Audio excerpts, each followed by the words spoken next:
Hey friend, this is Andy Jenkins. Welcome to the podcast. This is episode number 49, and I am back with a 1-2 drop with my friend Duffy, who served in the Coast Guard and then served as a police officer, now is leading a nonprofit. We'll lead into that, talk to you a little bit about why and how and what all of that means. But he was just here in the previous episode sharing his story. Now, I will tell you this. If you have missed the previous episode or you haven't weighed in on it yet, you're really not going to be lost. So enjoy this one, and then when you have a moment, go back, boomerang, and then hit that. There are some links down in the show notes that I'll direct your attention to right now, because we're going to get just kind of ripping into his story just to catch you up. In the previous one, there was an officer-involved shooting where Duffy actually fired his weapon. I did share the stat from Pew Research that only about 27% of officers ever do fire the weapon in the line of duty, with of course, the obvious exception of training and getting certified, verified on their firearms. That was a fatal shot that he took, he and another officer that was with him. We discussed all of that in the previous episode. It was one big event. And often, trauma occurs as a big event. When it does, we sometimes refer to it as a big T trauma. It would be the equivalent of getting handed, let's just use a number. I was in a workshop this weekend, and there was a guy there that could bench press 380 pounds. So a big T trauma, we use the example there, would be the equivalent of giving that guy 380 pounds. If I gave him 380 pounds, he could carry it. But you look back and say, well, it's not just the big T trauma that's handed to us. A lot of times there are other big T traumas that are placed on us. And even if there aren't, what if there was no trauma and I gave you a 10 pounder and said, hang on to that. Don't set it down, just hang on to it. And then I gave you a 5.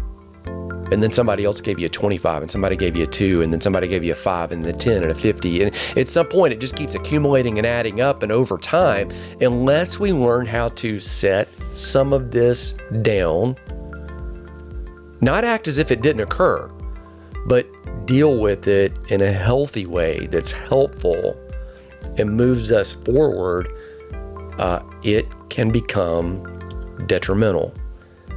And so we dialogued a little bit about that story, that story being, as I mentioned in the previous episode, really the reason Duffy and I hopped on what is really a Zoom, kind of a video conference. I was going to capture that story to share at some of the GY6 workshops, the Got Your 6 events that we do that help people identify post-traumatic stress and overcome it, and identify moral injury and heal that as well. But as we were dialoguing, all of these other stories kept coming out. We've known each other for a couple of years, and so I thought, man, could I just go share all of this? Because I think it would be helpful. And so when we left Duffy last time, he had taken 5 days of administrative leave. Now, to be clear, during the administrative leave, they're not just resting, they're actually doing some work. We'll dialogue a little bit about what that means here in this episode. Let me let him start back with the story, and as I did in the previous episode, I'll make some comments along the way. You know, and then you're back on duty, day 6. Back in the streets. So now you're still really worried about the blowback. You know, you're going to these calls and you know these people are going to recognize you. And if it was a friend of theirs, you know, they're not going to like you. You know, and we worked in a pretty rough area anyway. So they already didn't like us. Yeah. You know, dealing with a lot of gangs, a lot of drugs, a lot of violence. You know, so you're already on alert. Now I'm even more on alert, thinking every call I'm going on could turn into an escalation. because they recognize who I am. Um, So you're saying you were and already working a rougher neighborhood. yeah, yeah, So, we were and in an area that was now full of you're gangs and recognized. drugs. Yeah, yeah. So you're already on alert every time you go out.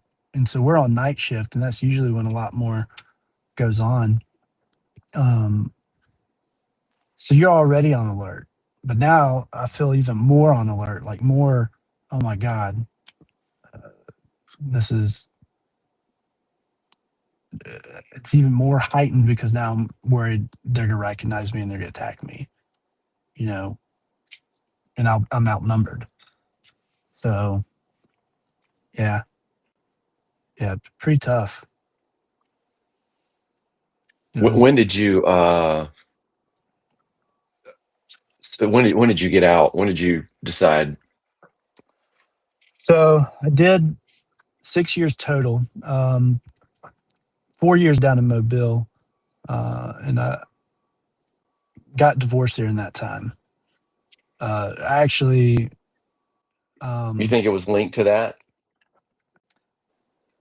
it, you know, and that takes a big toll. I think everybody grows up wanting that healthy marriage and that nuclear family. You know, we want it to be like the old days and everything's good, and then you're getting thrown majorly. Um, Yeah, nobody walks the aisle thinking, "Oh, we'll do this for the next 4 to 5 years, and then right. done." Yeah, like Yeah, it was, and I think that was another struggle of mine.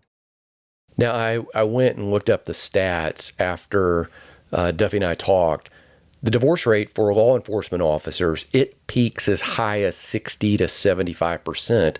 That's from the Mighty Oaks Foundation. They published that online on Facebook, July 25, 2025. Why is the divorce rate so high? Some of it is on the job stress. Some of it is officers come back, and from the adrenaline high of the hypervigilance all day, there's this automatic almost crash when you walk through the doors of the house when you're off. Some of it is odd hours, long shifts.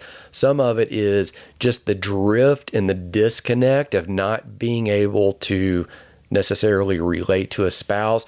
There's generally never one answer. But notice what he says. He does believe that it's related. I think it was linked to me being a police officer. That month, she actually did cheat on me with somebody and left. The And month of the shooting. yeah, yeah. So I think I didn't really process it all because at that point, I also now learned that. And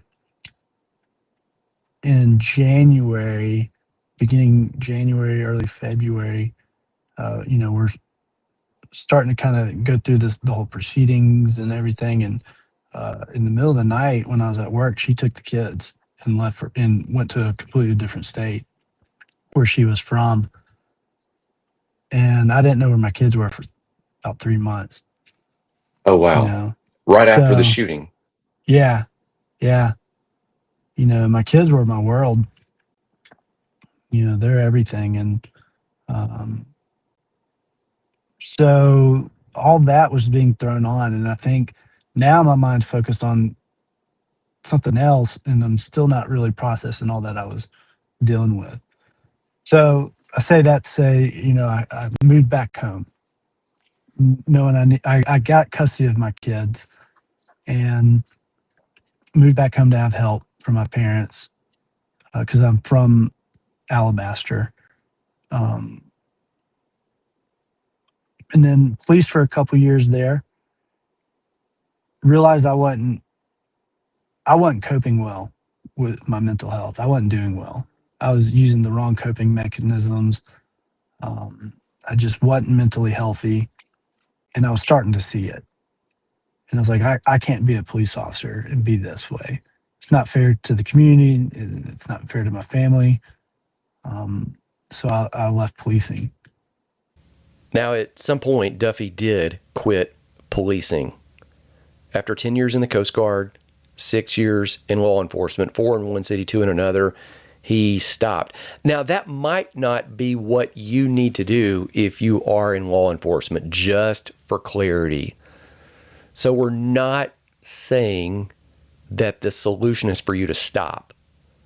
What you need to do is pursue total health, total wholeness, so you can be the best at your profession in law enforcement now and the best next profession or personal life that you have.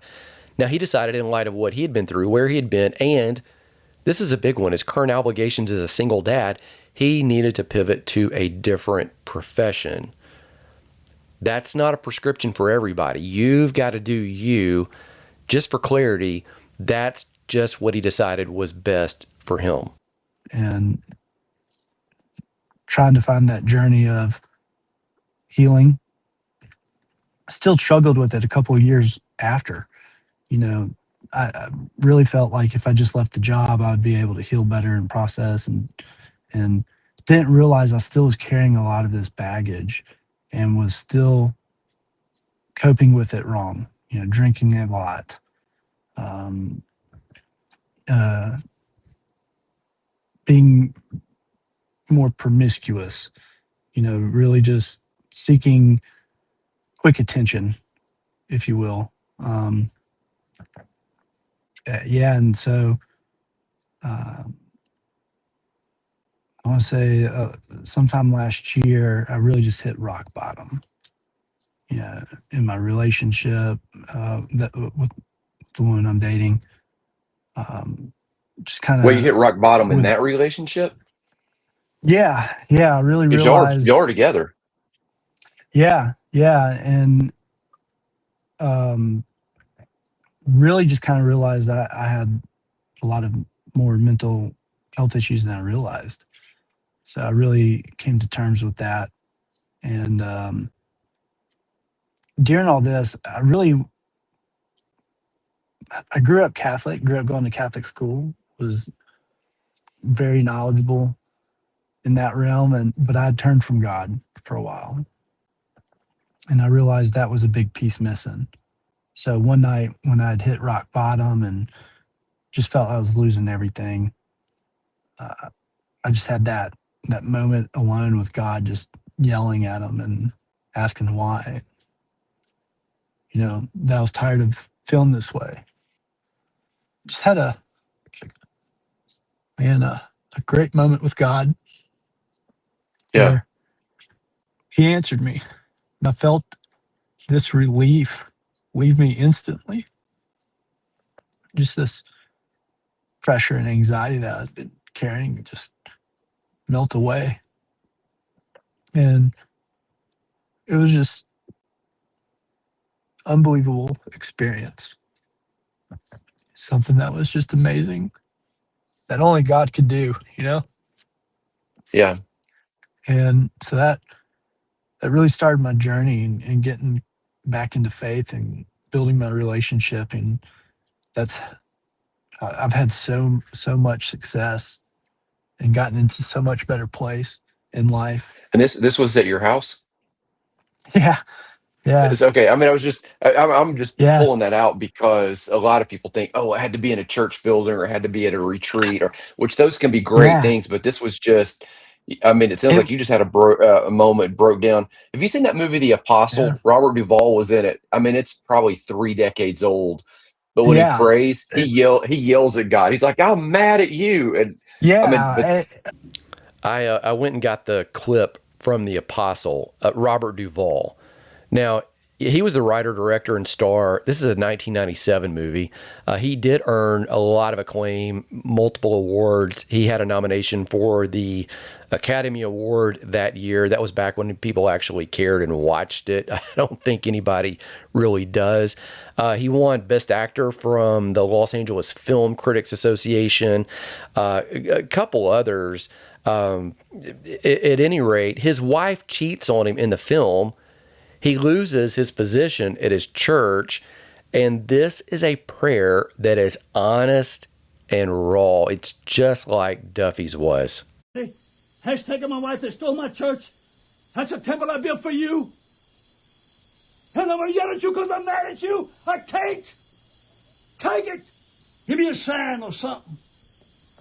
Blow this pain out of me. Give it to me tonight, Lord God Jehovah. If you won't give me back my wife, give me peace. Give it to me, give it to me, give it to me, give me peace.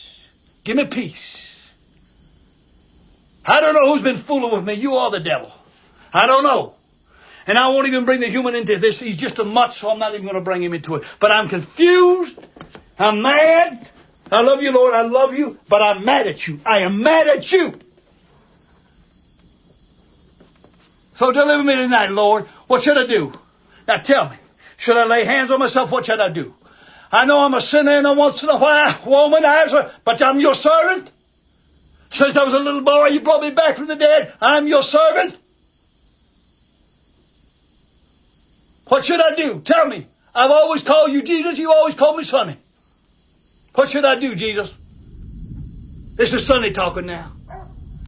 I want to insert and add something here. Apparently, he's at his mother's house, losing everything. He had to move back in. You know, he's an adult, but leading a church. He's an apostle in this moment of totally fiction, right? Moves back in with his mom. He's praying so loud, a neighbor hears it, wakes the dog, starts barking. That's what you'll hear. His mom answers the phone, and then at the end, there's a laugh.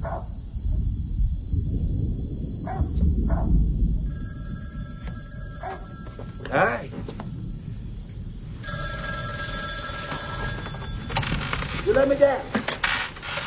Now heal this broken heart. Hello? Miss Julie, it sounds like you got a wild man over there carrying on and hollering and whatever. Who is that over there? Is that your son or who is that? Oh, well, that is my son. I tell you, ever since he was a little bitty boy, he sometimes talks to the Lord, and sometimes he yells at the Lord, and tonight he just happens to be yelling at him. Well, could you tell him to talk a little softer or whatever? Because people got to get their sleep, Miss Julie. Do you know what time it is? Hello? Now I'm calling you, Jesus. Talk to Sonny. You don't talk to Sonny tonight, it seems like. But I can't get That's So essentially your kind of what it breakthrough started was. as a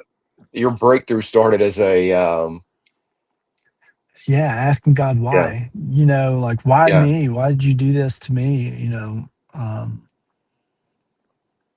yeah, it was. I was in my bedroom. Um, you know, I just had shut the door. It was kind of late at night, and I just had my hash out with God. You I'm know, gonna play that film clip probably when I you should. go back and cut some of this And because that's what that's you're reminding me perfect. of. I'm like, that's the like it's just the authentic, like, hey, just come as you are, and like Yeah, that's it. I mean, you're his yeah, son. I mean, that's like if your son did that, you would you'd be like, hey, buddy, I'd rather you come like that, and then we can talk through it, and like I'll love you and yeah. pull you in closer rather than That's keep your exactly what distance and happened. the formality of Yeah, that's exactly what happened, and it was, like I said, just that instant relief that he gave yeah, me. Whew, I get emotional about it because it was so freeing. And it was this relief that I hadn't had in years.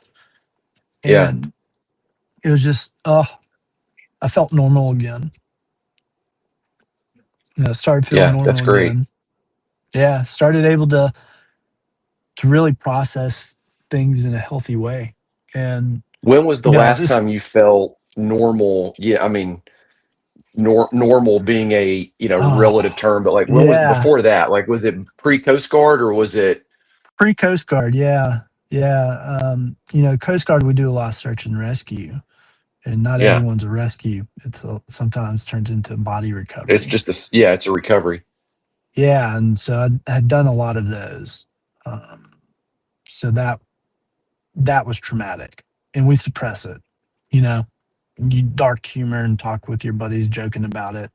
You know, and so there was a lot of um, traumatic events, And if you may have seen this stat, but on the first responder community, a majority of them have over a 20-year career about 400 to 600 traumatic events that they experience. I do want to remind you, we began in part 1 about an officer-involved shooting. And then we got into a divorce with his wife cheating on him, leaving him, taking the kids in the middle of the night while he was at work during that same month. And a lot of this was in the middle of, I'm just going to use this kind of mentally in air quotes, already policing in a difficult neighborhood in the night shift. And then, of course, all of this leads to his breakthrough moment with God. You just heard about that. Now, as Duffy was telling me this story, he goes back and dialogues about the compounding trauma, just layer upon layer upon layer, like I discussed when we began this episode of the podcast, way back from the Coast Guard days. He said that most first responders, veterans, law enforcement would see 400 to 600 traumatic events in their career. Well, I did another quick search after we talked. I found a video on Instagram from Warriors Rest Foundation, dated August 25, 2025. It was on Instagram. Here it is. Notice this. You're called to people's worst moments of their life, and then you're supposed to just go back and eat supper and watch a movie that you were watching before you left. They say the average person that's not a first responder or in the military, sees between 6 and 20 events where their brain goes into fight or flight, and first responders can be well over 1,000. So your brain isn't made to process that like it's another day that I'm walking to the mailbox. It is. And and my traumatic events didn't stop that moment I had the shooting. It was still responding to juvenile shot because it's gang related and drug related, homicides that I was the first officer on scene, a lot of traumatic events. So I would say before the Coast Guard, because I was witness to that. My first unit, we had a special LE team that was conducting training, and one of the members fell and hit his head and ended up drowning, and I was we were searching for him. This was a fellow Coast Guard member, yeah. And then at my next unit in Dauphin Island, the Coast Guard 6535 crashed in Mobile Bay. So we were there. So we had 4 coasties that crashed and died in Mobile Bay that we had to be the recovery for. 6 years ago tonight, rescue crews took to Mobile Bay, desperately searching for the helicopter carrying Chief Petty Officer Fernando Jorge, Petty Officer 3rd Class Andrew Knight, Lieutenant Thomas Cameron, and Lieutenant Commander Dale Taylor. That clip is the local Mobile News.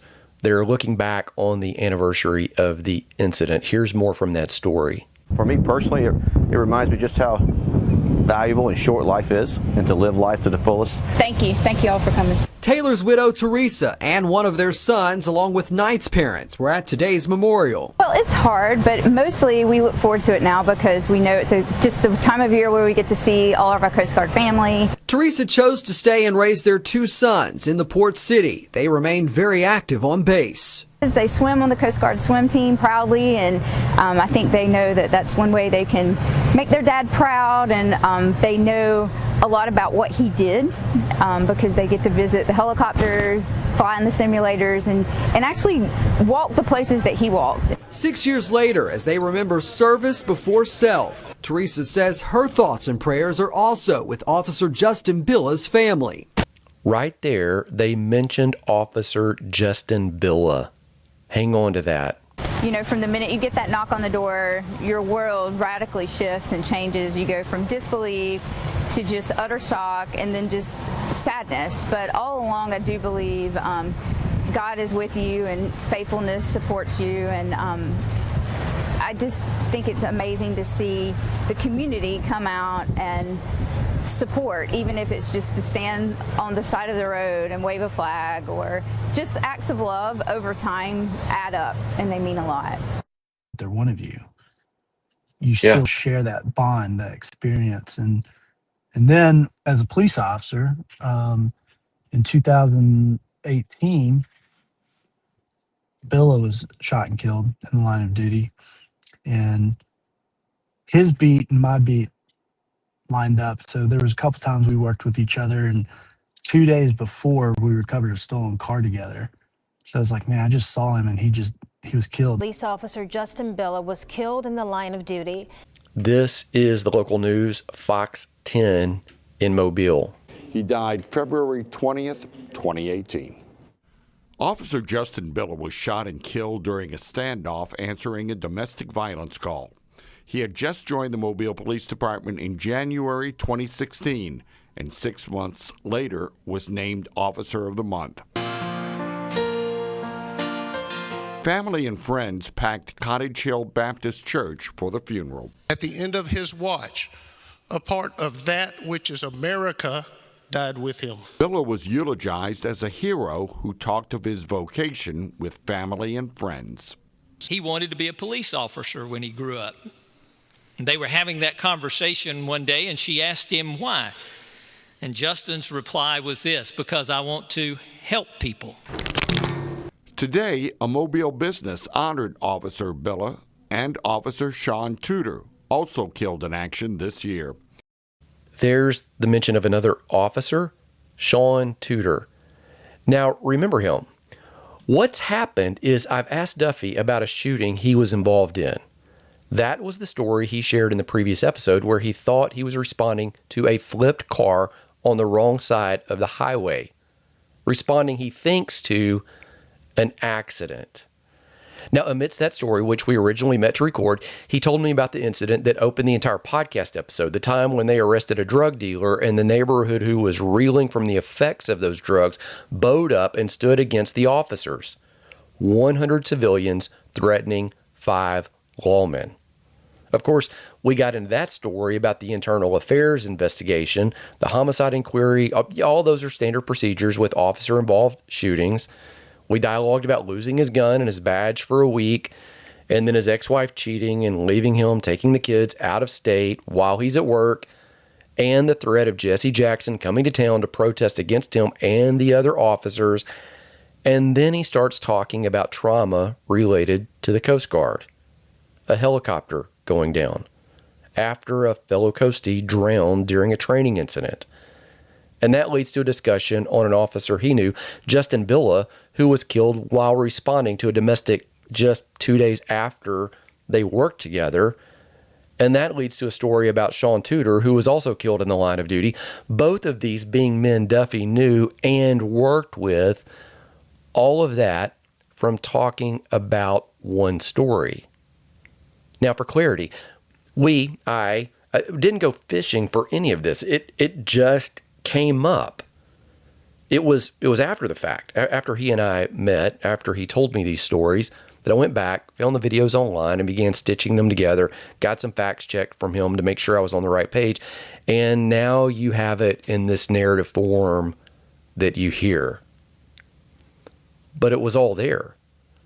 He pulled one thread, and things just flowed when he began telling me his story. Now, why do I pause right here and tell you that? It's because that's what trauma is often like. You start dealing with it and you suddenly realize, I've got more there. I've got some stuff to deal with, and that is a really good sign. Let me repeat that. That's a really good sign. It would be less normal to not be impacted by the things than it is to be impacted. Carrying some pain from what you've been through is more normal. In the same way, you cannot walk outside in the rain without an umbrella and not get wet. You can't walk through life, especially in some of these professions that he's been in, and not take multiple hits to the spirit, the soul, and sometimes even the body. Back to Duffy. And that was during the time my kids had been taken and I had no idea where they were. That was an emotional wreck. Like, what if this happened to me? My kids aren't even here. So yeah, you had the shooting, which was an elevated event. Yep. And a couple where you months fired later, your weapon, but that was in the middle of all the normal policing at night in a rough neighborhood. So this is kind of a blip on the radar, but kind of not, because you're around all of, but it's like, wife leaves you after cheating on you, takes the kids. Yep. Another fellow During officer that time, shot. While you're already officer shot and killed. questioning, could this happen to me? Yeah. Yeah. And then that just made it even worse because it was like, here he has been shot and killed, and my kids are states away, and I have no idea, you know, they would never see me again. You know, I would be dying alone. And, you know, that's how I looked at it. And then 11 months to the day that Billa was killed, Sean Tudor, my buddy, was killed too. I just want to make a brief statement. You know, it's a tremendously sad day for Officer Tudor and his family. Our heartfelt condolences, I know, from you and from everybody watching, go out to his wife Chrissy and his mother and daddy and his in-laws. Here is the Mobile mayor at the time, Sandy Stimpson. It's a statement. Again, this is from Fox 10 in Mobile. It's also a sad day for the Mobile Police Department, who've in less than a year's time have lost one of their own. And it's a very sad day for the city of Mobile. The police are in there still going through the information. It'll be a while before they through processing that. But on behalf of the entire city and everybody watching, I'll just say that I've been reached out to by other mayors, and they understand what we're going through right now. But I would ask every one of our viewers to please be praying for Chrissy Tudor and the entire Tudor family as they go through this very difficult time. And I'd be glad to answer questions, although I have very limited information that I can really share at this time. And talking to Police Mayor, what have you heard about Officer Tudor as a person? Oh, well, Officer Tudor won one of the Officer of the Month's award. I've had him in my office, and had an opportunity to visit with him personally. And he has been on the department almost 3 years. I think he actually started in March of 2016, graduating in July, thereabouts, of 2016, and was really on a fast track and a very aspiring officer and one that was destined to do great things. Yeah. You posted a picture with you and Officer Tudor. Yeah, that was the Officer of the Month that we did that. Was he so sweet that day, so appreciative? You know, he's 30 years old, and I've got children from 30 to 40, and yeah. Mayor, what can you say about the circumstances of the shooting? Well, really, I think it's real premature and probably not my place to say that. I think it's really up to the police to, as they piece this together. It needs to come from them and not something that maybe I've heard second or third hand. They've got to verify everything, so it's going to be best coming from them. And they should be out here in a little while to be able to, follow up on your questions. And I saw you riding in the procession earlier today. Yes. I mean, this is the second time in less than a year that you've had to be a part of one of those. Yeah. It's got to be very emotional. Well, it is. When you think about running for mayor, and this kind of thing just doesn't cross your mind that you may be involved with something like this. Yes, it is very emotional. Yeah. As ordinary citizens, what can we do to slow down the tide of senseless gun violence in? Well, very few people own a gun that somebody else doesn't know about it. Most people who are getting ready to do something bad with a gun, they're people that know about that. And the more information that we can have to process to help take either the guns off the street or the people off the street that are going to use the guns, the safer our community will be. Because the police by themselves cannot do this. Mayor, have you heard from the officer's wife? Or I have not, and I will reach out to them at the appropriate time. I know that Chief Godwin and some other officers were over there visiting with her, and after talking with them, I decided that it was probably best that I reach out later. Thank you. Well, thank you all very much. Thank you. Good night. and the guy he was chasing had some federal warrants.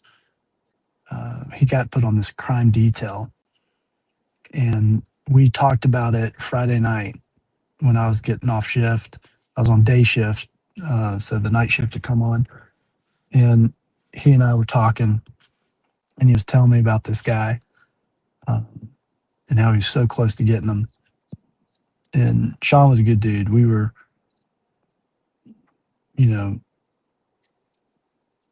similar people. He was military.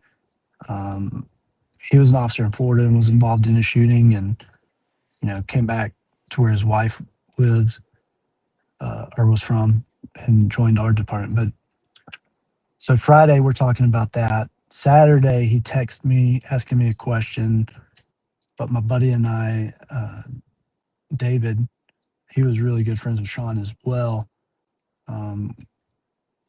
We were what we called 40 up, and that's where we park next to each other and talk and finish some paperwork.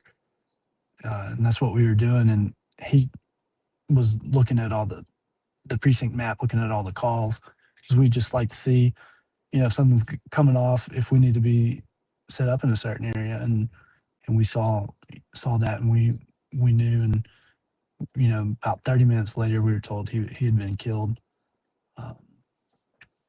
And that was very tough, and our sergeant came to us, and it's like, hey, y'all take 30 minutes, but I need y'all to get back to work. So you're going from that, knowing your friend just got killed, to we have to finish the shift. And yeah, so it got tough. A lot of trauma. So Yeah, it sounds like it yeah. just kept layering and layering and layering. And right when you're about to get not through one of them completely, but kind of start to deal with what you're carrying. Oh, hey, here's another one. Yeah. Right. Yep. And they're not like little. They're all, I mean, it's like you can have the effects of little compounding trauma, what a lot of times results in complex PTSD. But like these are all, these are, I mean, like all the stuff you're saying is like major stuff. Yeah. Yeah. And it's it's a big deal when somebody that's in your profession dies in the field. Yeah. And it's deeper because like this is like, it would be enough if it was another officer. These are officers you were close to, like interacting with. This is like it's it was, these were these were it's a different friends. hit. So you just kept putting gas on the fire, but we were suppressing that fire. We were trying to snuff it out, and it just wasn't working. And so eventually that all comes out. It explodes, right? You're trying to bottle it up and keep that lid on, and it's got to go somewhere. And it comes out in horrible ways. So yeah, it was What's interesting, you said this, here's what it reminded me of. And it was kind of, it was just an aha moment for me, because like, oh, I like somehow I've got to communicate that.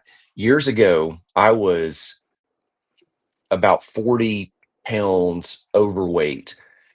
And I mean, I had, my health had gone. I was doing kind of the prison reentry and the addiction recovery and the human trafficking and all that. I loved it.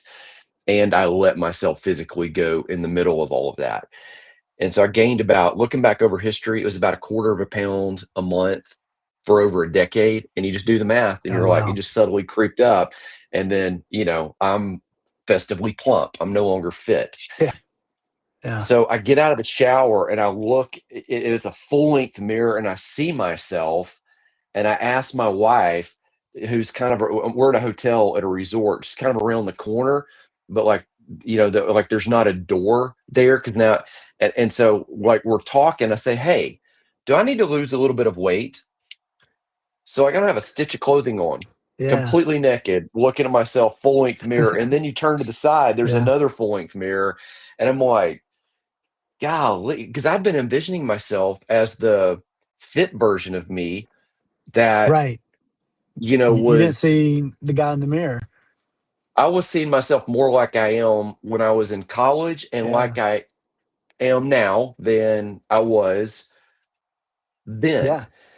And she says, yeah, you could stand to lose a little bit.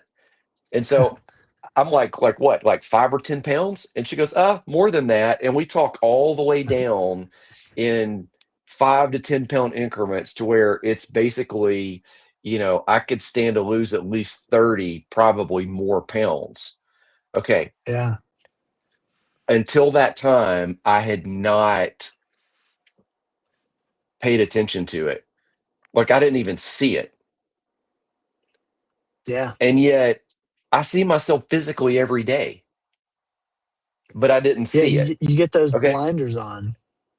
Yeah. Okay. And so what you just said, like several minutes ago, is you didn't see until you finally did all the complexity of all the emotional stuff that you were carrying. And I'm like, man, if I couldn't see it physically, I mean, it makes sense that people just don't see it mentally and emotionally. Like I couldn't see myself and I'm sitting there. I mean, I was a chunker and I couldn't see it. Yeah, and it's like, But you're not looking at your soul and your spirit every day. Not at all. You're suppressing everything. To you, it's like, okay, I mourned him for a couple days. It's time to get back to work and go.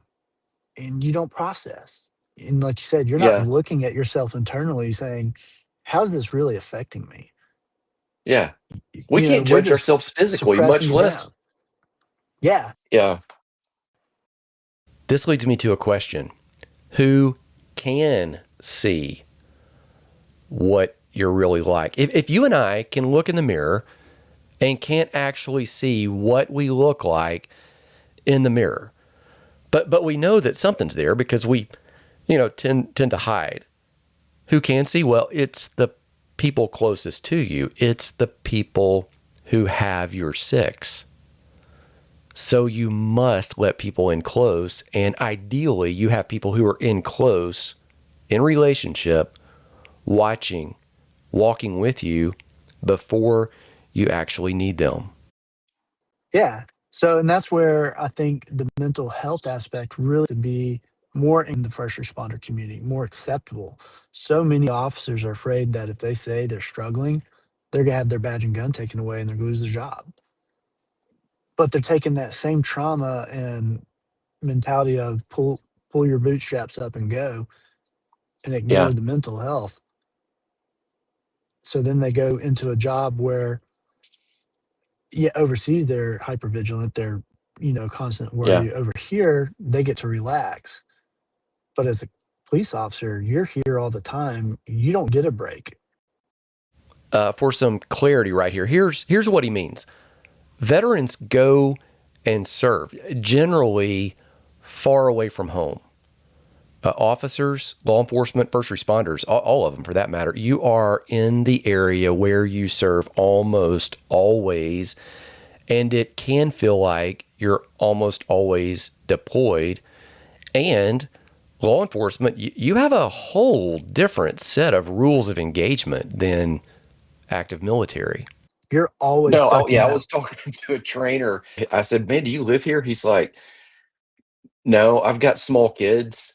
And, I just feel like it's better just to not live in, the same, right.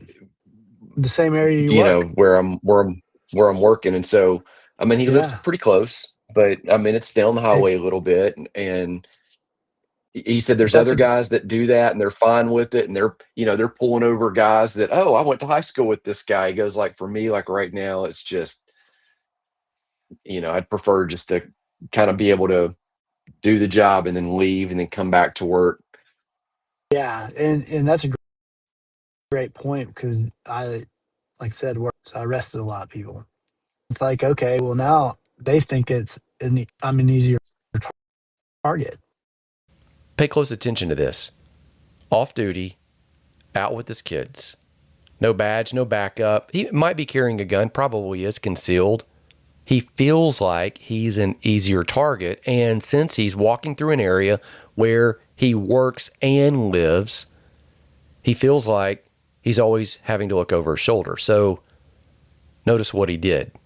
I had code word, but he was like, hey, if dad does this word, y'all gotta walk away from dad because the bad guys recognize dad and dad's gotta protect you kind of thing. And that plays on you. Always in that as a cop. You have an off moment. You're out in public and looking, who's recognizing me? What threat's happening? Man, I've told my youngest kid here, because sometimes like I would go for a run and he might be in the house by himself, which he's old enough to do that. Yeah. But he's not old enough to do anything where I would want him taking care of anything at the house. And so I said, hey, if the fire alarm ever goes off, I need you to leave and I need you to go across the street to Sonny's house, knock on the door. And Sonny knows this is the plan. Knock on the door. And if Sonny's not there, sit on the porch. I don't care how many fire trucks come to the house. I don't care what happens. Do not leave that porch, because I'm coming to look for you at that porch. My phone will go off if an alarm goes off and I'm coming to that porch. Don't look for me. If you think I'm in the house, don't get anybody else. Go to that porch. Yeah. And but so you just added a whole different level to it. You just added a whole different, because I know my mentality of okay, protect the kid, but you just added a whole different, what in the world? Yeah. So my son, he was about 8 and I got him a cell phone. And it wasn't for him to have a cell phone. It was if dad says, hey, I need y'all go sit over there or hide over there. Yeah. Code word activated. Call your grandparents and talk to them and stay on the phone. Or it may have even been call 911 if I felt that could be required. And tell them, your dad's a police officer and needs help. Now, at some point, Duffy did quit policing. After 10 years in the Coast Guard, 6 years in law enforcement, 4 in one city, 2 in another, he stopped. Now, that might not be what you need to do if you are in law enforcement, just for clarity. So we're not saying that the solution is for you to stop. What you need to do is pursue total health, total wholeness, so you can be the best at your profession in law enforcement now and the best next profession or personal life that you have. Now, he decided in light of what he had been through, where he had been, and this is a big one, his current obligations as a single dad, he needed to pivot to a different profession. That's not a prescription for everybody. You've got to do you. Just for clarity, that's just what he decided was best for him. The next day, the morning of the shooting, it was Officer Matthew Towie and my partner's name and in the news saying involved in a shooting on administrative leave. Well, update with further. So my name and pictures in the next morning already blasted everywhere. Yeah. And like I said, my dad's from Mobile, so now he's got a lot of friends calling him like, oh my God, I saw the news. Is Duffy okay? What's going on? And he doesn't know anything. So now there's another layer. Yeah. You can't talk about it. I did. When I got to my car while we were waiting for everybody, I did call my parents and said, hey, I know it's kind of getting late. Just want you to know I'm okay. I was like, Dad, I know you're going to get a lot of calls coming in. I was like, but I was in a shooting. I was like, I can't talk about it, but I just want you to know I'm okay. And so it was a lot to process with, your family. That was the big thing. That's the part that daughter you've were got the most emotional 6. on the whole thing is about the family. Yeah. Not the event itself. which I know the event is big because, I mean, Yeah. you and I've talked for the last couple of years, but yeah, and I processed that as, I saved a woman's life. God put me there for that. But yeah, it was tough on thinking about what it could do to my kids. They don't understand. They just know dad's a police officer and goes helps people. Now I want to move you to, as we close out, what is he doing now? And this takes us to After Action Project, where he's leaning into purpose in this season of life. After Action Project, I believe God put this on my heart. I was in a position in the medical field where I was helping a lot of veterans. And I just saw the issues. And then when I started my journey of healing, I really started kind of looking back at the past and seeing how things affected me, but not just me, my family. They were involved in that too. They were with me and all that. Aside from my kids being apart for months. But everything else they've been involved in, and they've seen it, and I've seen how it's affected them. So that's what the Action Project kind of came about. Was there's a lot of issues. There's the issues that need to be addressed. There needs to be a resource where these individuals feel they are safe to come to, where it's not going to be, I'm going to lose my job, or, I'm afraid to talk to this person because they just don't understand. Well, now you're dealing with someone that does, who's been there on both sides, veteran and first responder, and being able to help navigate them to healing. There it is, friend. If you're in the profession like Duffy, I want to remind you that it is what you do. It is not who you are. It is no doubt an incredible service that is radically needed, so often underappreciated by so many of us until we call upon you. And then you're there in an instant, taking the worst of the situation that we've called you to, bringing the best of yourself without fail. And so, again, thank you. And at the same time, you are so much more than that. And as Duffy learned, perhaps even in his mind, what would be prematurely, there is more even beyond that. My prayer for all of you who are listening is that the Lord bless you, keep you, be gracious, shine his face of favor upon you. May he touch all the pain points that you have going on right now and begin bringing healing. And may you also find the right people who have your six. The people who can see you as you are, where you are, not just that's not who you are, but they can see the things that are going on and walk with you for healing, for wholeness, living out the fully perfect image of God that has been placed in you from the beginning. Grace, peace.